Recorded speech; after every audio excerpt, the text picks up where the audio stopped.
From the All Indiana Podcast Network. The All Indiana Podcast Network. This is the News 8 Daily 8. Now all the latest news. Kylie Conway has all the news you need to know. And more. Please stand by. Now, here's Wish TV's Kylie Conway. Hi, this is Kylie Conway, and this is the News 8 Daily 8 for Thursday, May 6th. We're going to start off our Thursday on a dry note. Cloud cover will pick up, though, through the afternoon.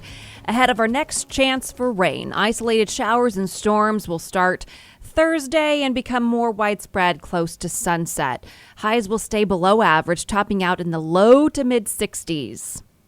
And today, tributes to a teenager killed in a tragic crash on prom night. Visitation is today for Caitlin Hart. Services are from 4 to 8 at Randall and Roberts Funeral Center in Noblesville. Hart's funeral will be tomorrow, followed by a burial in Cicero. The Hamilton Heights senior and her boyfriend, Lyndon Byram, who attended Cathedral, were killed in a crash in Hamilton County Saturday. They were on their way to prom in Kokomo. Many people are finding ways to support Caitlin Hart's friends and classmates. Hamilton Heights principal Whitney Gray says minutes after finding out about the accident, community members showed up and went to work. Parents, teachers, board members, pastors, counselors, and officers were there for the students. Local restaurants immediately provided food and have continued to do so this week. Schools from all over the state sent their love with flowers, bouquets, and food, as well as lots of emails, texts, and calls just to check in and offer their support. Gray says the prom venue in Kokomo, the Elite Banquet Center, covered the $7,000 the school district was supposed to owe for food that was already prepared and the staff that had already arrived. Today, as friends, loved ones, and family members say goodbye to Kaylin, the Hamilton Heights superintendent says teachers didn't hesitate to share what a promising and bright future the teenager had. He shared their thoughts in a statement to News 8. Choir director Jennifer Kitzmiller said she believed we could always do better and was never afraid of saying so. She spurred us ever forward in her own way. She wanted us to focus our efforts on friendship and love. As of Wednesday, the Hamilton County Sheriff's Office couldn't confirm if charges will be filed. They said the investigation is ongoing and the Fatal Crash team is working to gather information to help bring the case to a close. Our 7-day average is about 48,000 cases per day. This represents yet another decrease of about 12% from the prior 7-day average. Encouraging data from the CDC, new COVID-19 cases are trending downward. The agency is also projecting a sharper decline in cases by July. CDC officials say we could see cases drop even faster if more people get vaccinated. In Indiana, the latest data shows more than 2 million people are fully vaccinated. And today we expect to learn specifics about another round of shot clinics at Indianapolis Motor Speedway.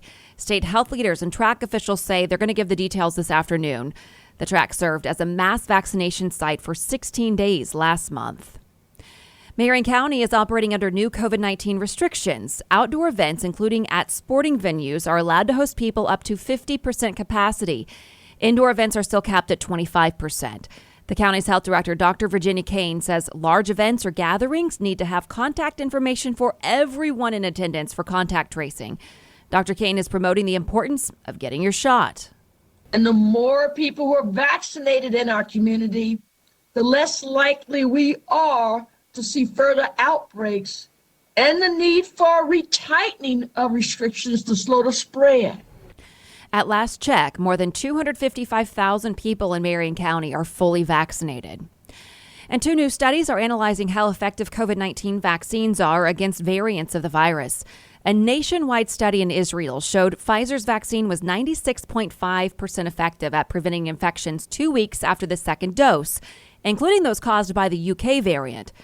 A team in Qatar says their study found Pfizer's vaccine was 89.5% effective against the UK variant 2 weeks after the second dose. The Qatar study also shows that Pfizer's vaccine was 75% effective against infection with the South African variant. Moderna reports a booster shot of its vaccine increased antibodies against the Brazil and South African variants. And as of today, you can buy tickets to a Broadway show in New York City. New York Governor Andrew Cuomo says shows can open at full capacity on September 14th. All theaters closed last March because of the pandemic. Not all shows will restart in September. The iconic Phantom of the Opera returns to the stage October 22nd. COVID-19 restrictions will be front and center when lawmakers come back to the State House on Monday.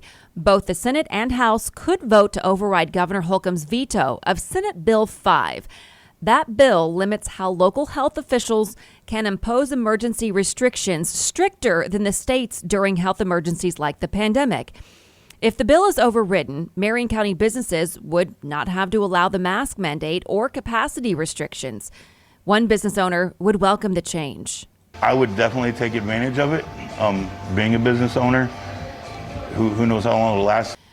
The bill does still allow for stricter restrictions, but they would just need to be approved by a county's legislative body. In Marion County, that's the City County Council. The council is also meeting Monday and could add the emergency health order to the agenda. If it's not added, there could be up to 2 weeks with only the state's restrictions. President Biden is promoting a program designed to help struggling restaurants across the nation. The Restaurant Revitalization Fund is part of the COVID-19 relief package the president signed earlier this year. Applications for the $28.6 billion fund opened earlier this week. Yesterday, Biden visited one Washington, D.C. restaurant getting help from the program. He believes restaurants play a big role in getting the economy back on track. Restaurants are more than a major driver of our economy. They're woven into the fabric of our communities. And so for many families, restaurants are the gateway to opportunity, a key part of the American story. According to the White House, 186,200 restaurants, bars, and other eligible businesses submitted applications to get support from the fund. A federal judge is striking down the federal eviction moratorium. The CDC put it in place last year to help renters during the pandemic.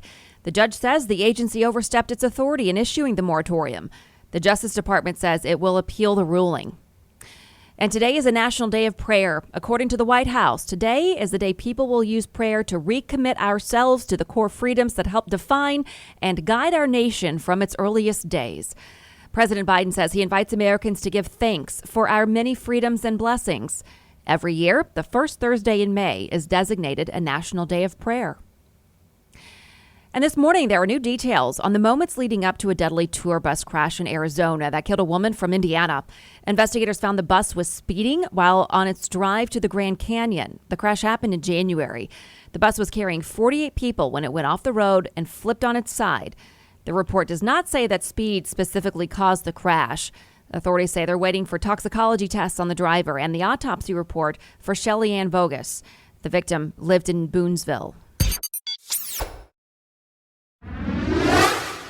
And today, the man accused of murdering his wife, Indiana native Suzanne Morphew, will face a judge in Colorado. Barry Morphew faces preliminary charges of murder, tampering with evidence, and attempting to influence a public servant. Here is the local district attorney there. He was taken into custody, and when asked questions, he said he wanted a lawyer, so all questioning ended. Almost a year ago, Morphew pleaded on national television for the return of his wife after she didn't come home from a bike ride. Investigators aren't sharing much information about the case, but did say they have not located Suzanne Morphew's body. A jury in Italy finds 2 Americans guilty of murdering a police officer. Finnegan Elder and Gabriel Natali Yorth are now sentenced to life in prison. Police say the Americans stabbed the officer in the aftermath of a drug deal gone wrong in 2019. Attorneys for Elder and Natali Yorth are already planning an appeal. They claim the officer and his partner were in plain clothes, did not identify themselves as police as they rushed to seize a stolen backpack. And we're hearing from Wyoming Congresswoman Liz Cheney as she faces removal as House Republican Conference Chair. So the headline from the Washington Post op-ed she wrote says, "The GOP is at a turning point. History is watching us." In it, Cheney addresses former President Trump's claims that the 2020 election was stolen, writing, "The Electoral College has spoken." She calls for Republicans to make 3 moves: support the Justice Department's investigation of the January 6th riot on Capitol Hill, support a bipartisan review by a commission to describe what happened, and stand for genuinely conservative principles. Now, this is a direct quote from Cheney. "History is watching. Our children are watching. We must be brave enough to defend the basic principles that underpin and protect our freedom and our democratic process. I am committed to doing that, no matter what the short-term political consequences might be." President Biden says it seems like the Republican Party is trying to find out what it stands for. And they're in the midst of a significant sort of mini revolution. Some House Republicans are showing their support for New York Representative Elise Stefanik to replace Cheney. Peloton is recalling about 125,000 of its treadmills. The company says it will stop selling the Tread Plus treadmills and offer a full refund for the $4,200 machines. You have until November 6th of 2022 to get it. The U.S. Consumer Product Safety Commission said last month that one child died and 70 more were injured from incidents from the treadmill.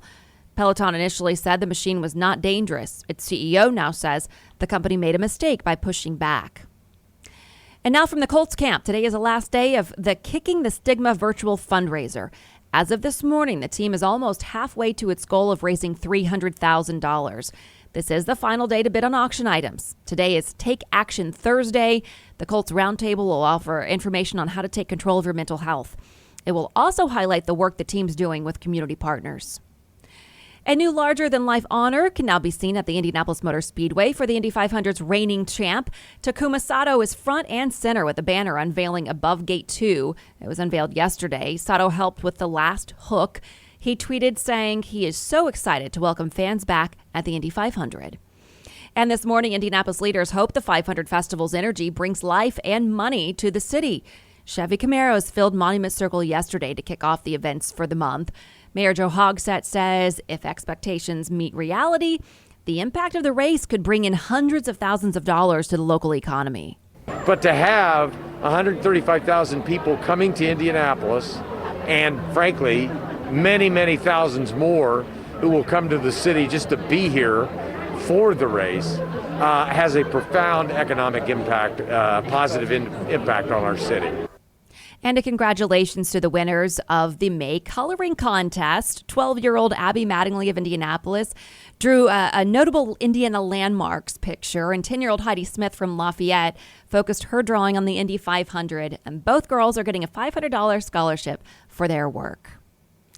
And right now, there is a push for pet adoption. Throughout the month of May, shelters across Indiana and around the world are working to find rescue animals forever homes. Indy Humane says all month they're taking part in the global pet adopt-a-thon, even offering discounts on adoption fees to help more cats and dogs find loving homes.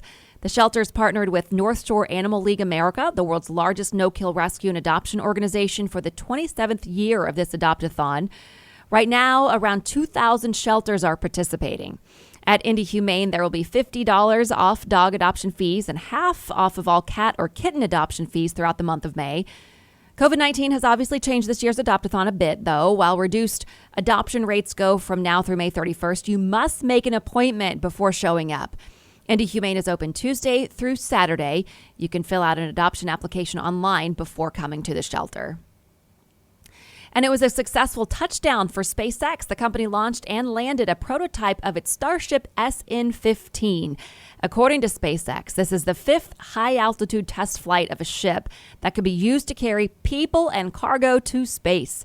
The Starship flew for more than 6 miles over the Gulf of Mexico before landing straight up and down on the landing pad near Brownsville, Texas. 4 previous prototypes exploded before, during, or after landing.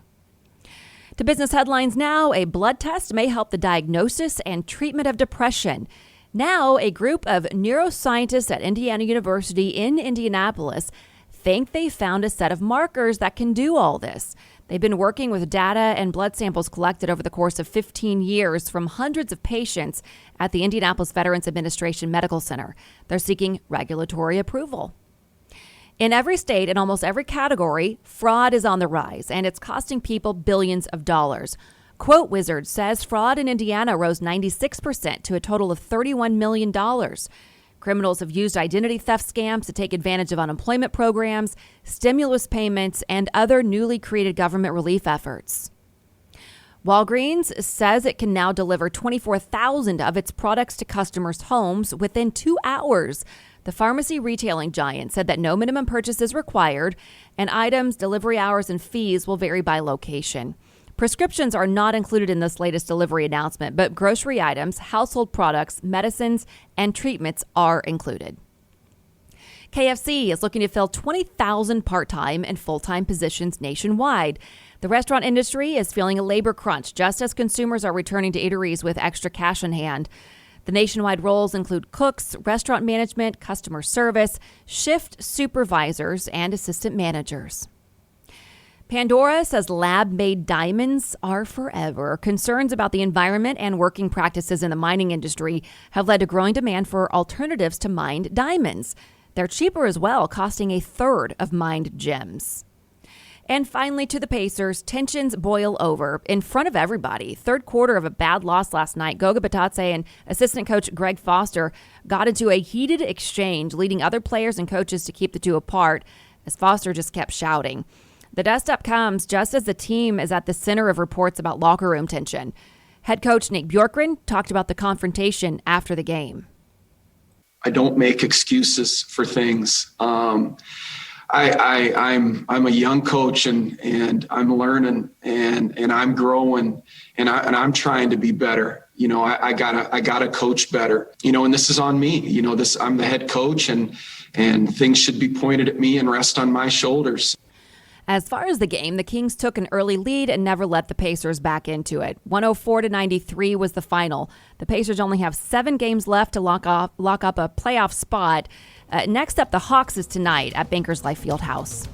This has been your News 8 Daily 8 for Wish TV. I'm Kylie Conway, online at wishtv.com, and follow us on Facebook when you search Wish TV.